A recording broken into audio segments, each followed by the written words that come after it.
Everything looks okay. Are you sure? See, McFly residence. So, want to come in? Maybe hang out a while? I want my dad to see for himself that you're still around. I'd love to, Marty, but You've got to go. I understand, Doc. You've got a life to lead, kids to raise and all that. no, I've got to go to the bank and stop that estate sale you told me about. Oh. You go find your pop. I'll be back within the hour. See you soon, Doc.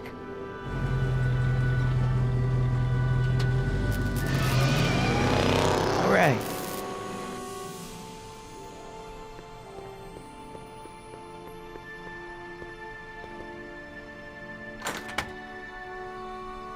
Hey, anyone home? There's something wrong with my key. Please, not now. Tomorrow. Give me another day.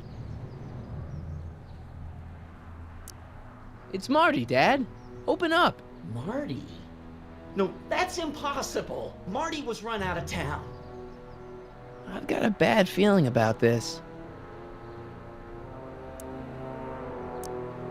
Run out of town? What are you talking about, Dad? Let me in. This is a trick. Go away. Leave us alone! Haven't we suffered enough? Mom. Get Dave and Linda. They left town years ago, which you would know if you really were Marty. How can I convince you? Tell me something only Marty would know.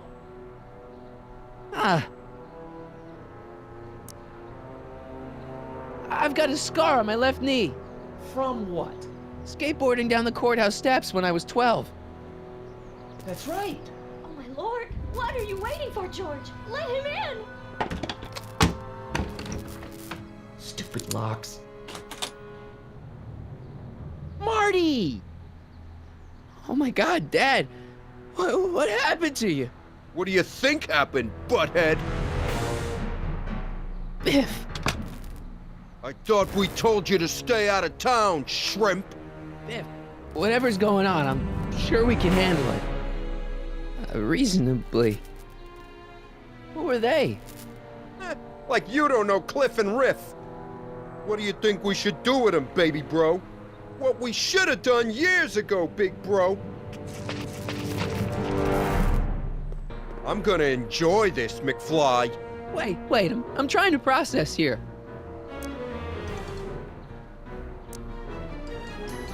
What the hell did you do to my dad? Your dad's been in that wheelchair since before you were born, butthead. And you better hope he has a spare, cause you're gonna need one in like 3 seconds. Ooh. I got a question.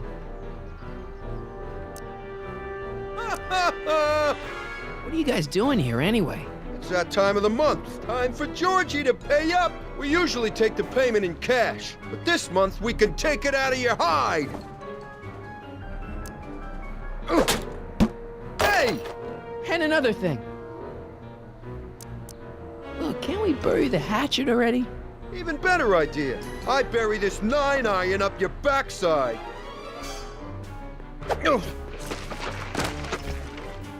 Tell me.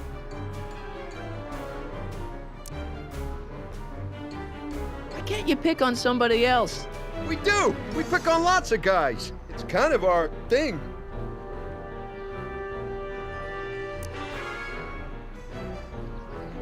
Ah! Oh! Here's what I still don't understand. What about my mom? I mean, how did she end up with my dad?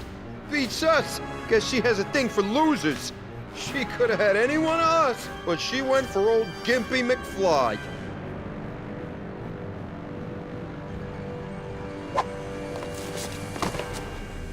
Biff!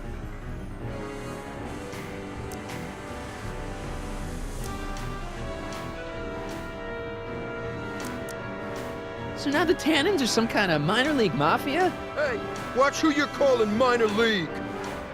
The Tannen gang's the 5th most dangerous crime family in California. We got connections all over the place. No way. You don't believe me? Biff, no! Bang! Ha ha! Check it out. So you're family from mine. In gratitude for your continued service, J.J. Valenti. That's Don Valenti, godfather of the Sacramento mob. The third most dangerous crime family in California.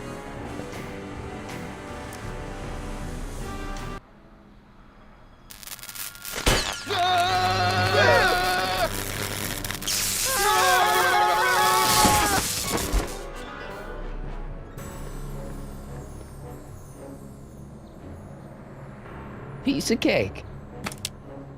I never should have let that floozy talk me out of rubbing out your grandfather. Huh?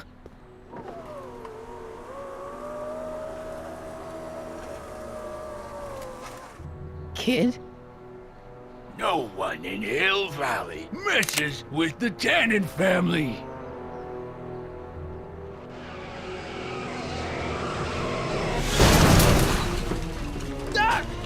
Marty, get in! This timeline's been compromised. No kidding!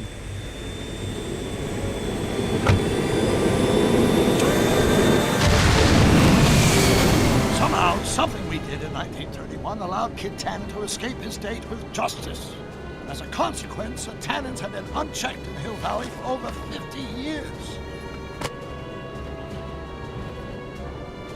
Ah, jeez, they robbed the arcade? We've got to go back to the day Kid Tannen was supposed to be arrested. Figure out what went wrong and fix it. Otherwise, you could be forever stuck in a town owned by the Tannens. Not an option, Doc. Punch it.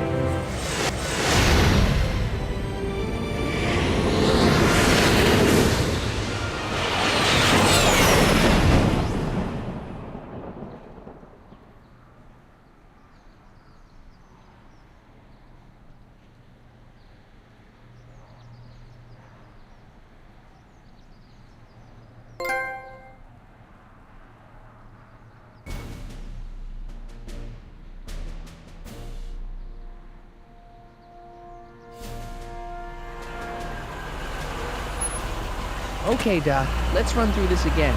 Sometime tonight, Kid Tannen is supposed to be betrayed by his mole, the singer named Trixie Trotter. That hot babe I saw coming out of the speakeasy. Exactly. When she does, history says Tannen will be arrested by a rookie cop by the name of Danny Parker. Parker. Hey, do you think he's related to Jennifer Parker, my girlfriend? Could be. Heavy. In any event, somehow we've changed history so that neither of these events happens, condemning your family to generations of abuse at the hands of the Tannen crime family. We need to go back into Tannen's speakeasy, find out what's gone wrong, and get Kid Tannen arrested. No problem, Doc. Let me just put on my hat and I'm good to go. Is the mustache really necessary? It's essential. You can't let Kid know if you're the same troublemaker that foiled his attempt to kill me. Are you sure you can't come in with me? It's far too dangerous. You may be easy to disguise with your nondescript features, but ever since my daring escape from the police and the mob, my distinctive face has been plastered over every paper from here to Reno. Nondescript. I'll find a safe place to hunker down. That flop house ought to fit the bill. You can find me there if you need me.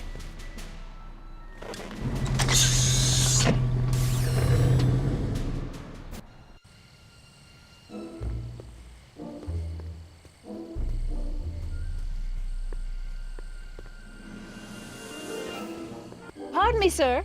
From the way you're dressed and your general aura of seediness, I can infer only one thing.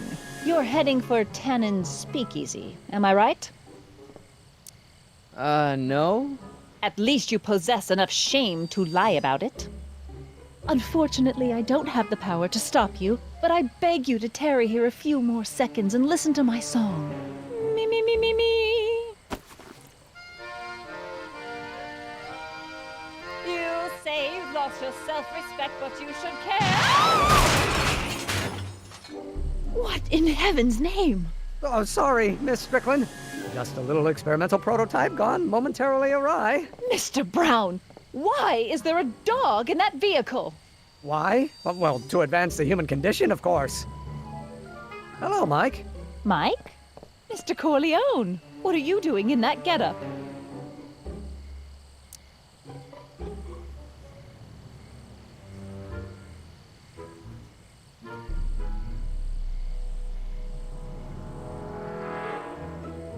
I'm going undercover. How exciting! You'll have to give me an exclusive sometime. Right now, I've got some souls to save. And you'll have to get an eyeful of my newest experiment. You're not angry about the rocket drill? Water over the bridge. I've moved on to bigger and better things. Come by the gazebo when you get a chance. I'll be setting up. You won't believe what Einie and I have been up to. Famous last words. All right. Now where's that speakeasy? Mike, you're just in time.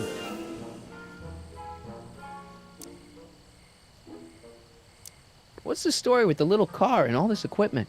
Einstein and I are conducting a few experiments with this 1/4 scale model to work out a few hitches in my planned demonstration at the Hill Valley Expo in a couple of months. A radio-controlled car? No. Well, yes, but it'll be so much more than that. It will amaze the world. Have you been, Emmett? I know I haven't seen you in a couple of months. I'm great, and I owe it all to you. Really?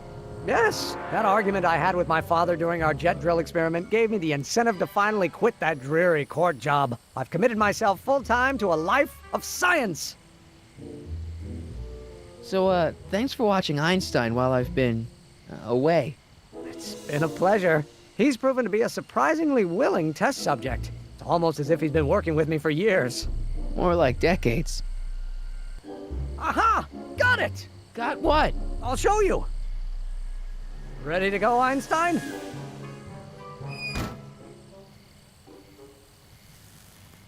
Watch this! When this baby hits 23 miles per hour, you're gonna see some serious cow flop.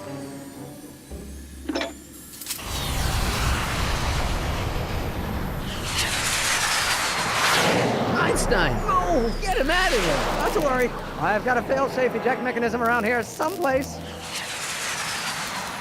See? Nothing to worry about. Nothing.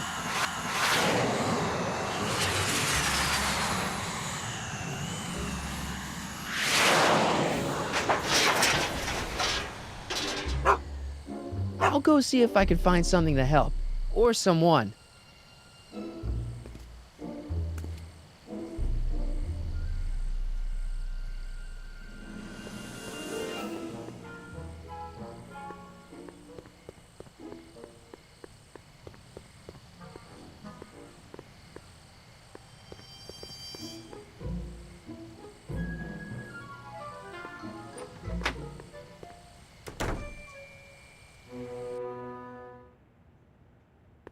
Hey, Doc. How's the room?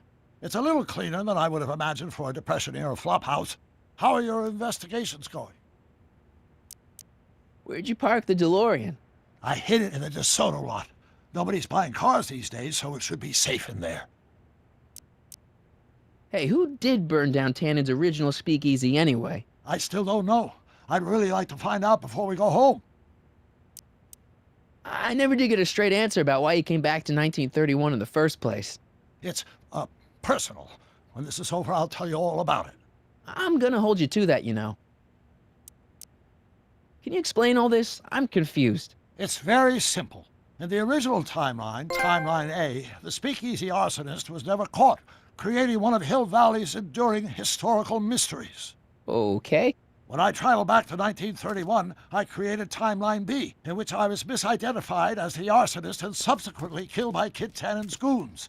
Einstein came with me, and somehow he ended up in the DeLorean when its fail-safe mechanism triggered, sending it back to 1986. Which is where I came in. Precisely. You traveled back to June 14th, 1931, creating Timeline C, a world in which Carl Sagan wasn't rubbed out by Kid Tannen. But Arthur McFly was served with a subpoena. And shot by Kid Tannen's goons. Yes, so you jumped back in time 6 hours, creating Timeline D, saving your grandfather's life, but somehow preventing Kid Tannen from meeting his date with justice. Which is why the Tannens were so powerful when we jumped back to 86. Uh-huh. So now we've returned to August of 1931, creating Timeline E, in which, fingers crossed, we'll send Tannen to prison where he belongs. Got it? Sure. Good. One question. What? Can you explain all this? I'm confused. Why didn't you tell me I'd run into your younger self tonight? Because I don't remember being out here tonight. Clearly, your interactions with my younger self 2 months ago have slightly altered my personal timeline. I never have the nerve to perform public experiments like he's doing. No matter. Those experiments will be forgotten once I've seen Frankenstein. Frankenstein? Yes. Right now, my younger self is fiddling around down there with rocket propulsion systems for his demonstration at the expo. The thing that'll kick off your scientific career. Exactly. Now, the rockets are a horrible idea, and I'll soon realize that they'll never work. But eventually, I'll wander into that movie theater and see Frankenstein and clear my mind. I've kept the ticket stub from that movie in my wallet ever since. See? Why? Because it's during this movie that I'll have the inspiration for my breakthrough at the expo. It doesn't have anything to do with reanimating the dead, does it? Not the way you're thinking, no. But during that famous scene when Colin Clive turned the wheel that raised that shrouded figure into the tower, and that bolt of lightning struck, well, let's just say more than one brain was reanimated that night. Emmett's not having much luck getting Einstein off the courthouse. I'm not surprised. Einstein's a smart dog, but heights give him the willies. What can we do? I've got it. What? Just get my younger self distracted, and I'll handle the rest. I haven't really made any progress with Trixie yet. Well, get out there and make some. If she doesn't blow the whistle on Kid tonight, he may never be brought to justice.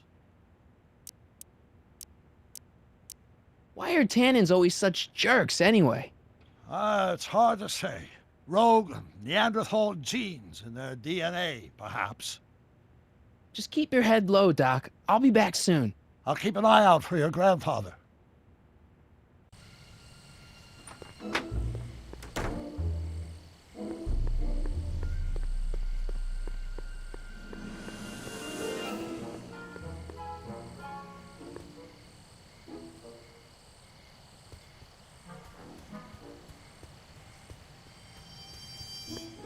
Hey, Edna. Mr. Crockett, what can I do for you?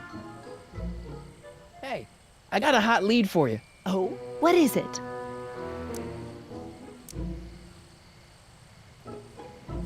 Young scientist strands dog on courthouse roof. What? Look over there. Oh, for goodness sake. Mr. Brown! Please, Miss Strickland, not now. Can't you see I've got a rather delicate situation on my hands at the moment? My trial run... Trial run? Public hazard, I call it. And I'm sure my editor will agree.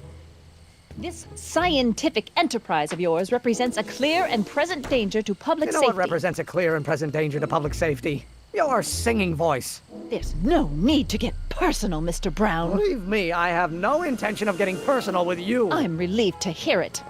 Flying cars, of all the ridiculous You juvenile mock me, notions. but just imagine a world in which traffic jams and car crashes are a thing of the past. I might be more inclined to listen to you if your maiden voyage hadn't ended in a crash on one roof and a stranded dog on another. I'm working on getting him down.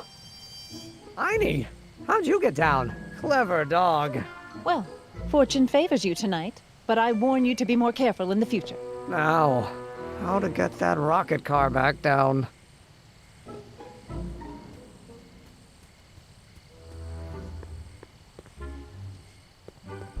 Donate to the Clock Tower Fund.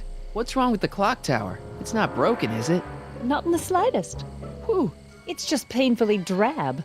I'm raising funds to commission a sculptor to place a couple of handsome ornamental statues on either side of the clock face. Something to inspire the citizens to do their civic duty.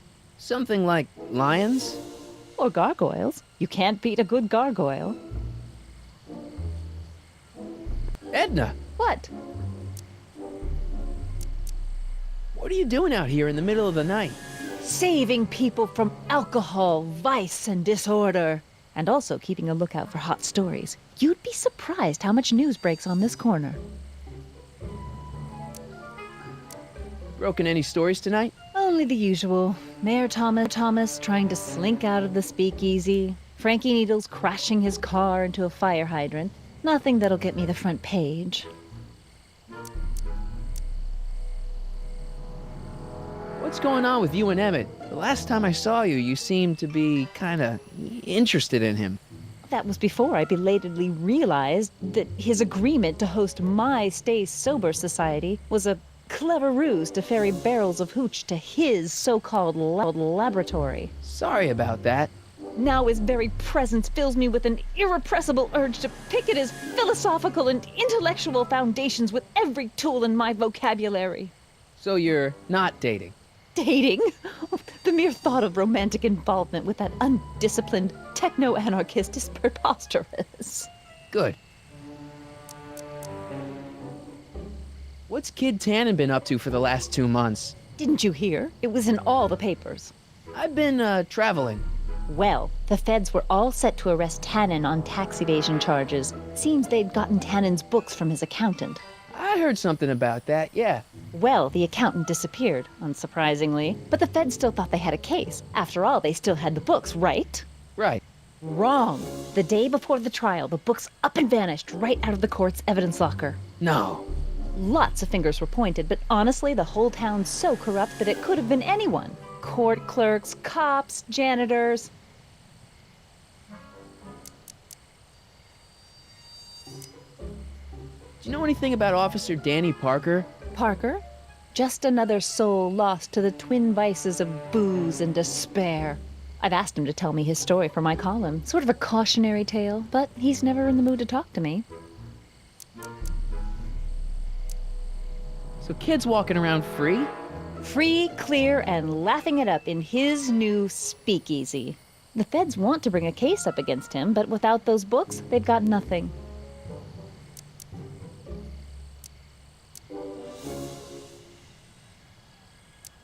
Whatever happened with that speakeasy arsonist? I was about to ask you the same question. Me? Don't play coy with me. I may not have any journalistically acceptable proof, but I know you had a hand in Carl Sagan's daring escape from the authorities.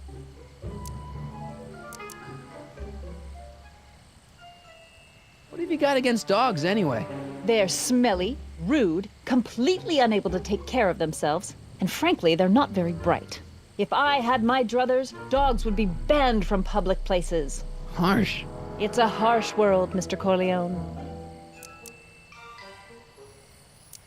Didn't you think that Sagan was innocent? I used to, but after he escaped, 2 more speakeasies were torched in Colfax and Georgetown. That's just a coincidence. Coincidence? Or is our friend Carl a serial arsonist?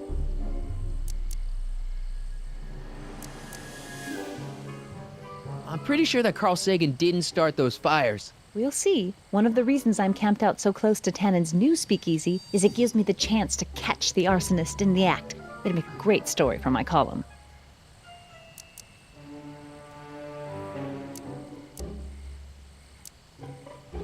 You wouldn't happen to know anything about Trixie Trotter, would you?